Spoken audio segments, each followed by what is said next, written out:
Hey everyone, this is Tonia Haddix. And this is Amber Renee. And you're listening to the Chimp Crazy Lady Show. Hey everybody, it's showtime. Hey. We are doing another live podcast, which is kind of nice because we're together again.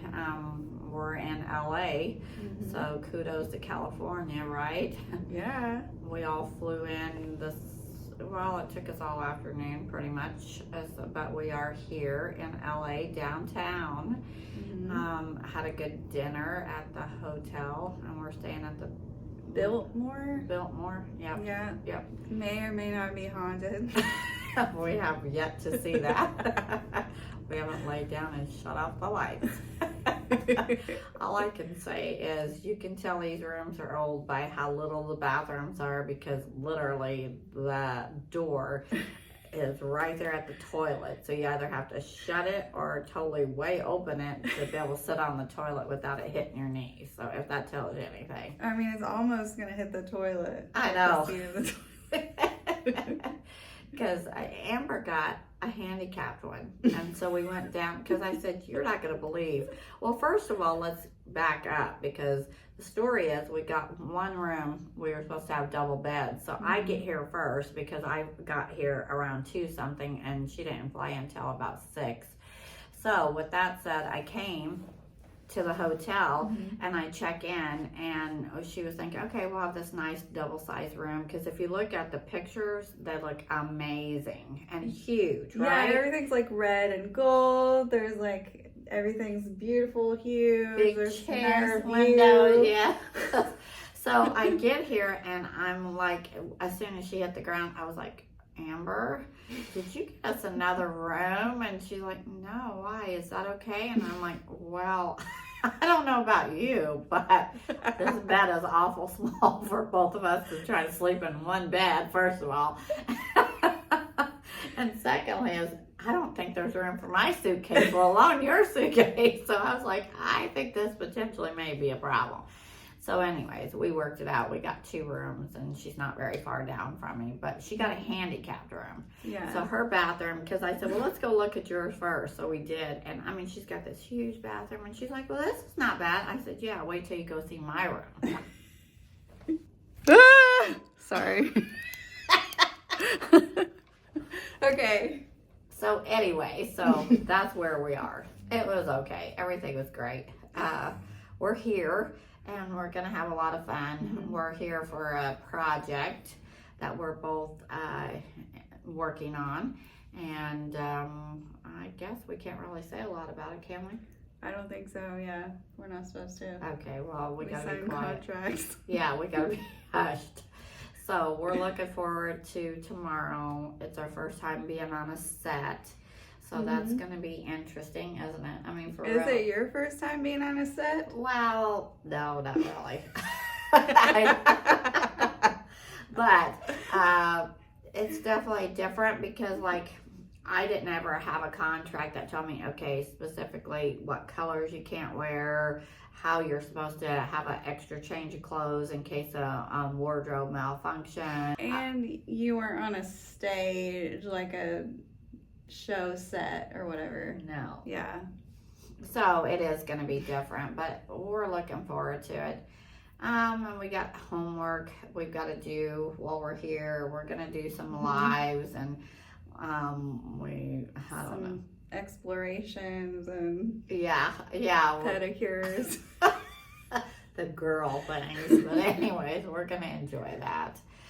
So yeah, I'm looking forward to it. LA, here we are, right? Yeah, I love it. Guess where we're close to? Peta headquarters. Oh yeah. So I told Amber we're gonna have to make a trip down there and at least say hey. Yeah, at least be like warm and welcoming. Yeah, I don't think they'll welcome us, but I think they'll be locking the door, sister. How about this week? This week? Oh, yeah, we have a couple of meetings with producers. Yay, so we're looking forward to see. that. I'm excited. There's It's a lot of fun. stuff going on, you know, and we enjoy doing the podcast, but we also got some other stuff going on. So Yeah. and I drew my first 2 portraits and got them out. And how did that go? It was fun. It was fun. Of course, I'm a stick drawer, so you know you can't expect like Fuku's niceties. But anyways, I did an elephant and a pink elephant, and then signed it, and then I did a giraffe. So it was really cute. That's cute. Yeah, a whole giraffe too. So yeah, no, I think they turned out pretty good actually. I didn't see him. I forgot to ask. I know. I should have. I didn't even take pictures. I should have. I'm sure they will, probably when they get it. Yeah, I on Messenger with some pictures of people dressing up like me. Yes. Oh my gosh. So People are doing really cute stuff with that. Like, yeah, I love it. yeah, because I always like to see that stuff. Because I don't know why anybody would think that we were special enough to, you know, dress up like us, but it's great. And especially when they have a little Tonka right here. I just love it. I love it, love it, love it. Yeah, that's so cute. Yeah, somebody had brought up the Joe Rogan thing that he did. Yeah, and then when you see him on Joe Rogan, you're like, really? Yeah. I don't remember specifically, but there was something about like, oh, well, she didn't tell me to stop filming when she found out it was me. And Well, so- yes, I did. In fact, they did not even contact me for a couple months because they knew I was pissed and they were trying to get me over my pissness. And then Dwayne did reach back out to me, asking me to at least give Eric a chance by meeting him. And he came to the lake, and I did meet with him. And, you know, that's when they promised to help pay my attorney fees, and they promised to get me a visit with Tonka. And they had already had like 3 years of film footage, and they were going to, because I had asked them if, you know, are they going to go ahead and release it? And they said yes, 100% they were. So it's either you beat them or join them. And the only reason why I proceeded to film is because I wanted a positive outcome as best as it could be. Not that it was great outcome anyways, because it makes me look crazy, but it at least was better than what it could have been. Well, and I mean, they would have done it anyway. Either way. For real. So they thought you were going to like it, but they didn't invite you to the premiere. I know. Imagine that. And you're like the star of the whole thing. I know. And everybody else came. I think that would have been the appropriate thing to do. Yeah, you should have been invited no matter what. Yeah, even if I didn't want to come. You're on the poster. Like, hello, I know. I should have had a golden ticket, right? Yeah. And envelopes. You should have been right up front. Like, all the photos of you, paparazzi and everything. I know. I was like, okay.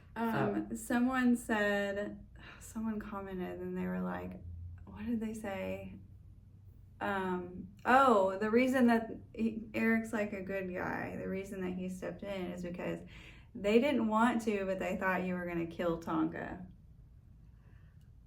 No. That's what someone was saying. I know, but anybody that knows me knows that would have been a last resort thing. Mm-hmm. I wouldn't have taken that like real lightly.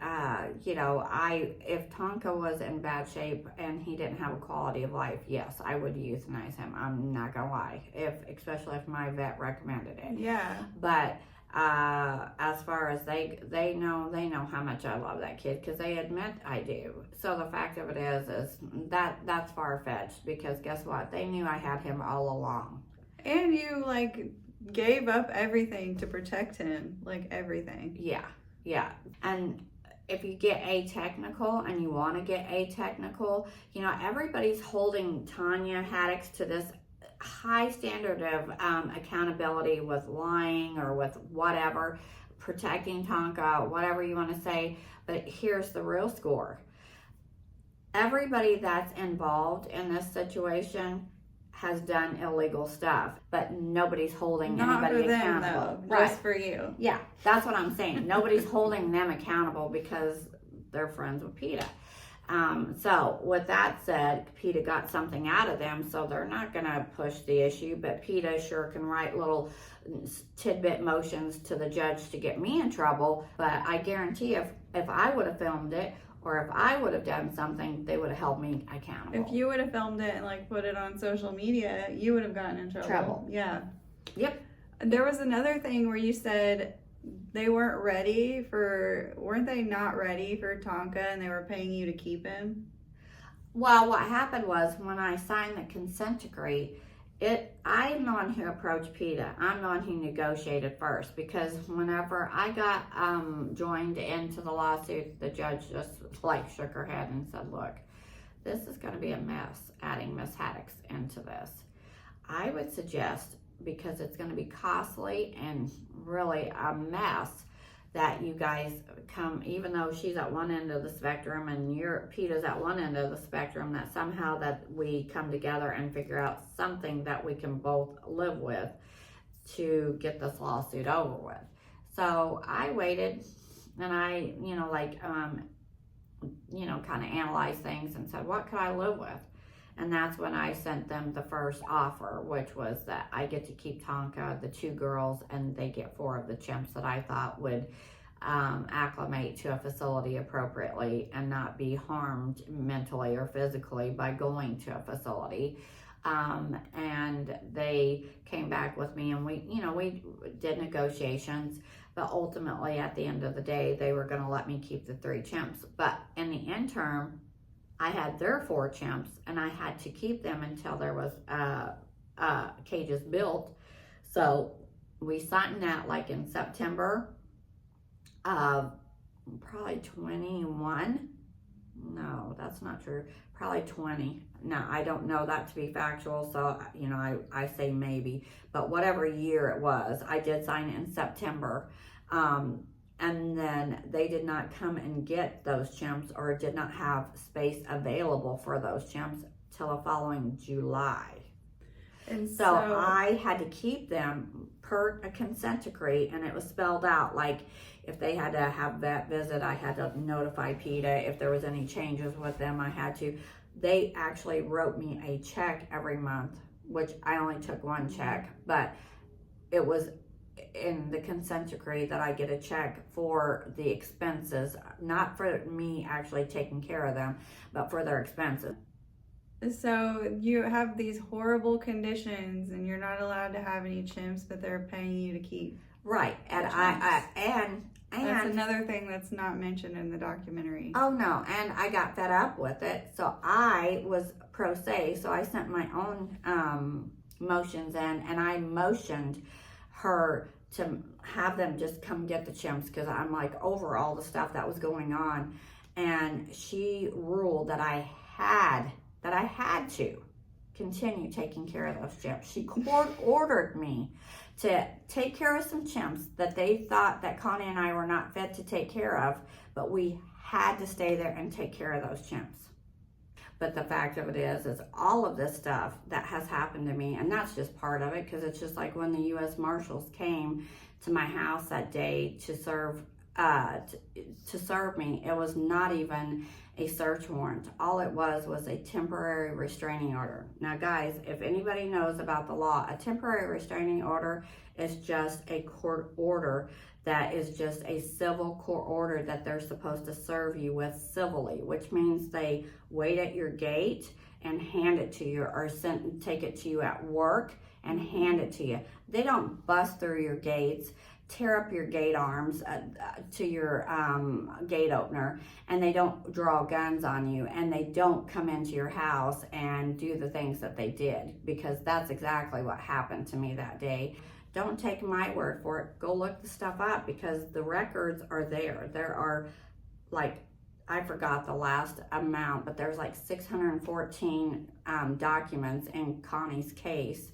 But I want my story to be told factually, not half-assed, not with people's perceptions of things, with hardcore facts and with reality, so that people can see what American citizens are being done to on a day-to-day basis. Because if it happened to me, who all knows what has happened to other people that's not been right as well.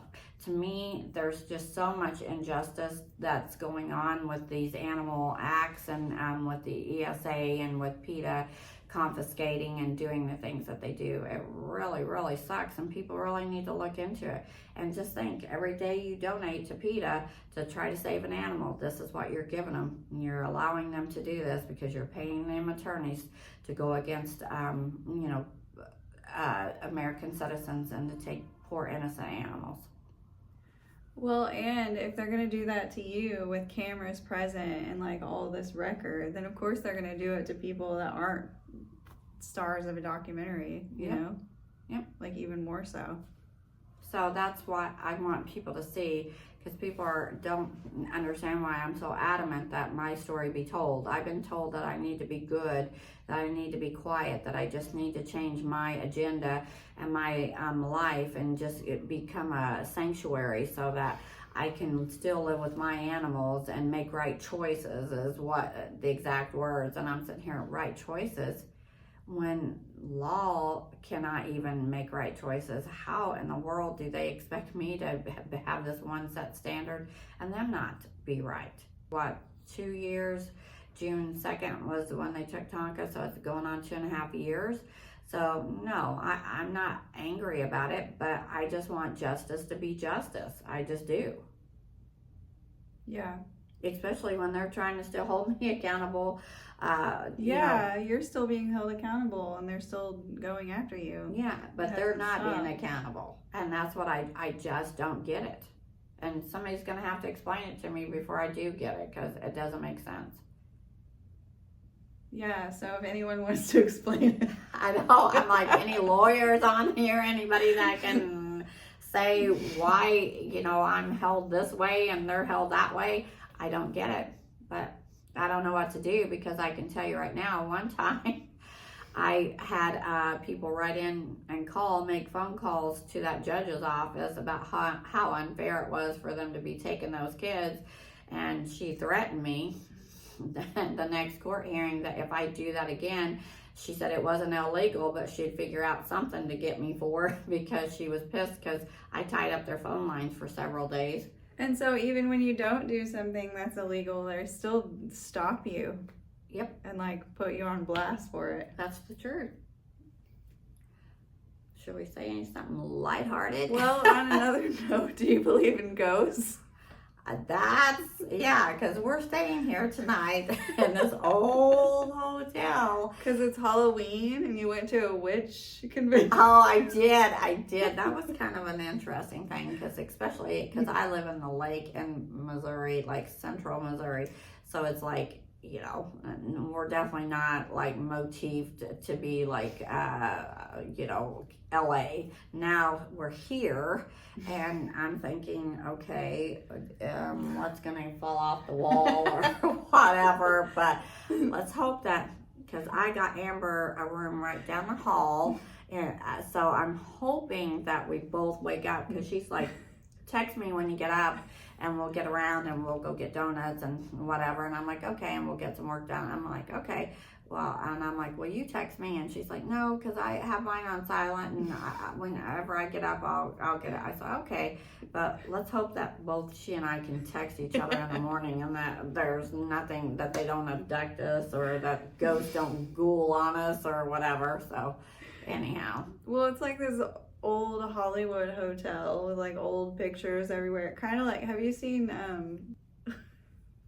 my gosh, I can't even think about it. With Jack Nicholson, the scary movie. I don't really watch it. The Shining. At The Shining, yeah. So it reminds me of that, with all the big old Hollywood pictures. It is old. And then when I was looking up this hotel, it was like, the Biltmore Hotel is haunted. And so that's Did it say that? Yeah. Oh, well, she didn't bother to tell me this. No, I just did it like earlier. Yeah, but I'm thinking we need the casino hotel is what I'm thinking, because this bed right here is a 1920s auction bed. Oh, yeah. It's like hard as a rock, and I used to, like, I have a Tempur-Pedic memory foam. I hope everybody has a great week. And anyways, we're gonna hop off here, go to bed. So hopefully we can see what adventure brings us tomorrow. Because I went out by myself to Macy's while I was waiting on Amber. And I just was really sad to see all the homeless people that was here. And I already told Amber, so that's another thing. I said I'm gonna go broke giving, the homeless money, because I cannot stand the thought. I truly do. So I always think we have it rough, but I keep thinking there's a lot rougher out there. So I guess we just count our blessings every week and just be grateful, that we have good health and that we're able to come to LA and hang out and do fun stuff. And I just hope everything keep on keeping. Yeah, we have a busy day tomorrow. For sure. So. Yeah, because we get to shoot some stuff at the end of the day, and we gotta do quite a bit of stuff tomorrow before we get to that point. So it's gonna end tonight. We're exhausted. Our time is like so 1 o'clock in the morning, I think, because it's LA time, so it's 2 hours behind me and 3 hours. Yeah, 3 behind her. So that makes it even perpetually worse. So anyway, so we're gonna catch up on our sleep. We gotta have that sleeping beauty stuff, and we will talk at you guys next week. But I hope you guys have a great week. Yeah. Chimp hugs. And stay tuned for some lives probably tomorrow. Oh yeah, definitely lives, because Thank you for tuning into our podcast. We will be releasing new episodes every week on Monday. You can also check out Tonia on Cameo, and you can buy our merchandise at chimpcrazylady.com or on Etsy, with more places coming soon. Thank you.